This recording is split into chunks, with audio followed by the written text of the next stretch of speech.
जय माता दी। जय मां कामाख्या। कामाख्ये वरदे देवी नीलपर्वतवासिनी तम देवी जगत माता योनि मुद्रे नमस्तुते। कामाख्ये काम संपन्ने कामेश्वरी हरप्रिये काम नाम देहि में नित्यम कामेश्वरी नमस्तुते। कामदे काम रूपस्ते सुभगे सुरसेविते करोमि दर्शन देव्यम सर कामार सिद्धयेत। ओम महेशानी महामाये चामुंडे मुंडमालिनी आयु आरोग्य ऐश्वर देहि में देवी परमेश्वरी। ओम जयंती मंगला काली भद्रकाली कपालिनी दुर्गा क्षमा शिवा धात्री स्वाहा सदा नमस्तुते। ओम सर्वमंगल मांगल्ये शिवे सर्वासाधिके शरण्ये त्र्यंबके गौरी नारायणी नमस्तुते। दुर्गति नाशिनी दुर्गा जय जय काल विनाशिनी काली जय जय उमा रमा ब्रह्माणी जय जय सीता राधा रुक्मणी जय जय। नमो नमो दुर्गे सुखकर्णी नमो नमो अम्बे दुखकर्णी। महालक्ष्मी नमस्तुभ्यम सुरेश्वरी। हरि प्रियम नमस्तुभ्यम दयानिधि। देवराधा ट्रस्ट की तरफ से सत्यवाणी की प्रस्तुति। यदि किसी परिवार में पितृदोष होता है या प्रेत दोष होता है तो जो सिम्टम स्टैंडर्ड बनाए गए हैं इन सिम्टम को देख करके पता लगाया जा सकता है कि आपके घर में कोई प्रेत दोष है या पितृदोष है। जैसे कि पूरी जिंदगी भर तक यदि कोई परिवार के यहां पे हवन पूजन नहीं होता हो, पूरी जिंदगी भर हवन नहीं हुआ हो, 4-4, 5-5 साल हो गए हवन, घर पे हवन नहीं कराया, यज्ञ नहीं करवाया, तो उनके यहां पे 30 त्योहारों पर क्लेश अवश्य होता है। हवन नहीं करने की वजह से भी क्लेश होता है, इसलिए हवन करना अत्यंत आवश्यक होता है। जिन जिन घरों में मेरे द्वारा देखा गया है, यह अनुभव बता रहा हूं, प्रैक्टिकल एक्सपीरियंस, कि जिन जिन घरों में हवन नहीं हुआ उन घरों में क्लेश, परेशानी, अशांति, दरिद्रता और विवाह नहीं हुए। इसलिए हवन होना अत्यंत आवश्यक है। हवन के माध्यम से हमारे कुल देवता, कुल देवी, पितृदेवता, इष्ट देवता सभी को हविष्य प्राप्त होती है, उनको भोजन प्राप्त होता है और उन्हीं के माध्यम से वो तृप्त होकर के हमको सुख प्राप्त करते हैं। जिन घरों में आरती नहीं होती हो, कपूर नहीं जलता हो, धूप बत्ती नहीं जलती हो, उनकी वजह से भी घर में क्लेश, अशांति होती है और उनका धंधा चौपट हो जाता है। कई घरों में हमने देखा है कि एमसी पीरियड के नियम का पालन नहीं करते, उसकी वजह से भी घर में अशांति होती है, ऋणी हो जाता है वह परिवार। संस्कार, संस्कृति, परंपरा, परिपाटी का पालन नहीं करने की वजह से पितृ नाराज रहते हैं, वो भी आपके घर परिवार को तबाह करने में कोई कसर नहीं छोड़ते हैं। जैसे संस्कार का मतलब हो गया, घर में आरती होते रहना चाहिए, मंत्र बोलते रहना चाहिए, पूजा पद्धति बच्चों को सिखाना चाहिए। यदि कोई परिवार अपने परिवार के बच्चों को हमारे पारंपरिक रीति रिवाज नहीं सिखाता है, यज्ञ कर्म नहीं सिखाता है, तो आप मान के चलो उसका एक समय के पश्चात, एक पीढ़ी के बाद वंश का नाश निश्चित है। मैं इसलिए बार बार वंश की बात करता हूं क्योंकि मैं देख रहा हूं इस कलयुग में, वर्तमान में, कि लोग, बहुत से घरों में सिर्फ एक बच्चा उत्पन्न है, चाहे वो लड़का हो या लड़की हो, उसके बाद में उनने दूसरा बच्चा पैदा ही नहीं किया। तो ये क्या है? ये वंश का नाश करने का तरीका है। और ऐसा क्यों हो रहा है उनके मन में? क्योंकि ये पितृ दोष है, प्रेत दोष है कि हमें दूसरा बच्चा पैदा नहीं करना है।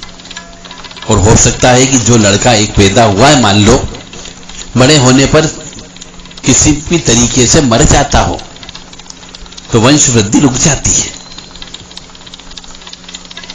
क्योंकि जो मर जाता है उसका कारण भी बता रहा हूं।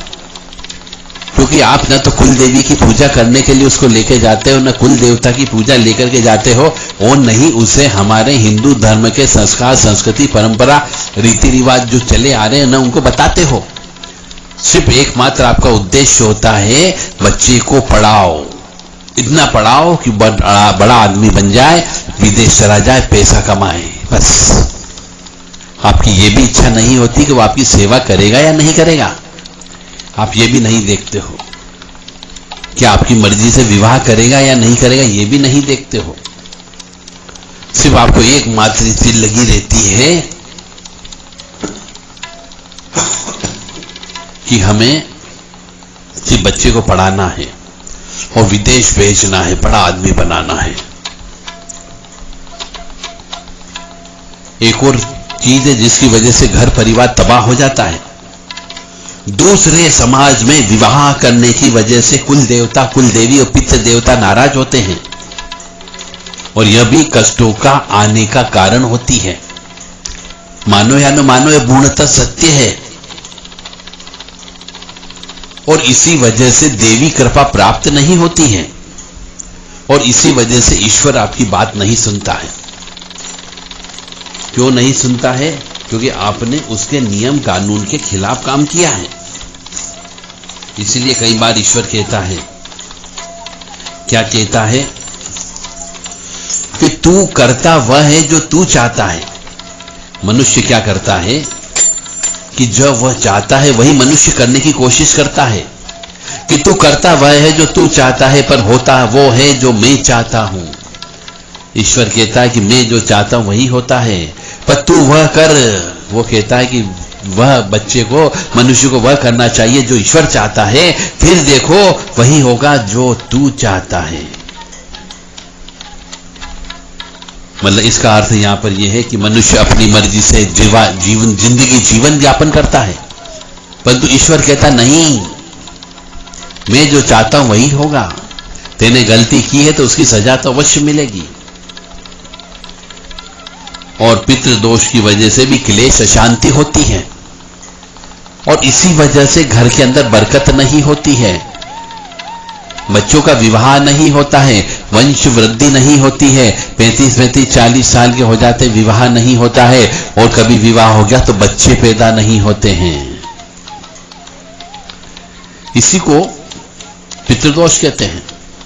और इन सब का कारण जो मैंने आपको गिनाया वह सब है, पर नहीं मान रहे हो आप, तो आप भुगतो उस काम को, परेशान हो, और तांत्रिक लोगों के या ज्योतिष लोगों के चक्कर लगाओ, पैसा खर्च करो, दिमाग खराब करो, छोटे मोटे टोने टोटके करते रहो, और कुछ नहीं होना है।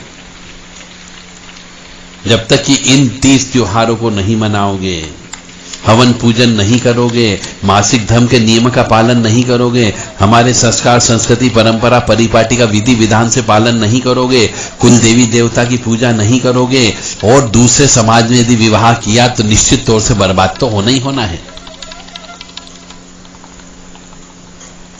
मुझे उम्मीद है आप सब समझदार हैं, पढ़े लिखे हैं, ईश्वर ने आपको बुद्धि दी है, इसलिए तो पढ़े लिखे बनाया है। आप इस ओर गौर से सोचोगे, विचार करोगे कि क्यों बार बार कुल देवता, कुल देवी का नाम आता है, क्यों बार बार पितृ देवता का नाम आता है, क्यों घर में हवन करना चाहिए। अरे आपके पास इतना बड़ा ईश्वर ने मोबाइल दे दिया जिसपे हर चीज उपलब्ध है। एक बार सुन करके या पढ़ करके तो देखो कि हवन करने से क्या फायदे होते हैं, हवन करने से क्या प्राप्त कर सकते हो, और हवन से कैसे प्रसन्न कर सकते हो भगवान को, और हवन से कैसे बीमारी दूर कर सकते हो। क्यों हवन नहीं कराते हैं आजकल के मनुष्य, ये मेरी सोच के बाहर की बात है। जो मनुष्य हवन नहीं कराता है, यज्ञ नहीं कराता है घर में, उसके यहां सुख, समृद्धि, शांति और निरोगी, भूल जाओ, ये चारों चीज आपको प्राप्त नहीं होगी। मुझे उम्मीद है मैंने जो आपको ज्ञान दिया, इससे आप जीवन में प्रयोग करोगे और सुखी स्वस्थ जीवन व्यतीत करोगे। जय मां कामाख्या, मां जगत जननी, आद्य शक्ति भवानी, आह्लादिनी शक्ति, कष्ट निवारिणी, दुख निवारिणी, महिषासुर मर्दनी, चंडमुंड नाशिनी, सिंह वाहिनी, आपका और आपके परिवार का कल्याण करें, आपको सद्बुद्धि प्रदान करें, ऐसी कामना हम करते हैं। जय माता दी।